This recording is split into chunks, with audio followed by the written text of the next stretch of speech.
Hi, my name's Brooke with WTI, and I have to show you this awesome Merrell shoe that I found. I've used them in the snow walking to work. I've used them walking through small puddles, and they keep my feet dry. So if you want to keep your feet dry and you want to be outdoors, especially through the winter, this is a good shoe to have. They are so comfortable. I like the toe box. They're wide enough for my toes to stretch around and not get cramped up. And I like the arch support because I don't feel like my foot is just flattening in the center.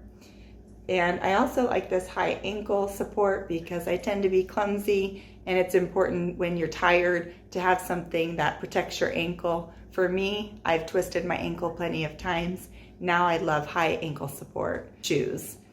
I've also been wearing these shoes for about a year, and if you can see the bottoms here, it looks like they're barely worn. They have great traction.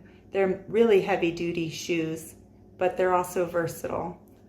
I like that the color's brown because it goes with all my clothes, and I can use them just out in the town, or I can use them to work, or I can use them hiking, but it's such a practical shoe to just have for all those things. I'm so happy I found these shoes, and you might love them as much as I do, and that's my point of view.